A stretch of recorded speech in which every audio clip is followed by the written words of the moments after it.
आज धैर्याचे येणार होते दीदी दादू, त्याच्यामुळे ती खूप जास्त वाट बघत होती आणि वाट बघून बघून थकली होती, पण ते काही येईना झाले होते. म्हणजे त्यांना यायला वेळ होता तोपर्यंत ती खूप वाट बघत होती, म्हणून तिला टेरेसवर आणलं. प्लीज तिच्या सॉक्सकडे इग्नोर करा, ही आमची फॅशन आहे, कारण आमच्या मम्मीला दोन्हीच असे सॉक्स सापडलेत.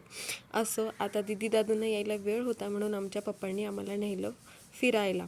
मग पप्पांसोबत मम्मासुद्धा गेली होती. मस्त असं गाव बघितलं, छान, इतकी शांतता इथे, अजिबात गाड्यांचा आवाज नाही आणि खूप लवकर सकाळ होते, खूप लवकर संध्याकाळसुद्धा होते. आणि ह्या गावात आहे ना, मला एक विशिष्ट वाटतं, म्हणजे ह्या गावात म्हणण्यापेक्षा सगळ्या गावात असं छान असं गायींना बांधलेलं असतं.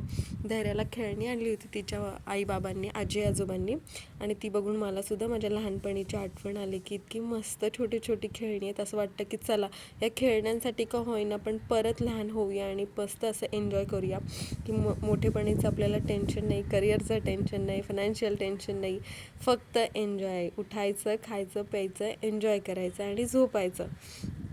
जर चॅनलवरती नवीन असेल तर प्लीज सबस्क्राईब करा आणि फॉलो करायला विसरू नका.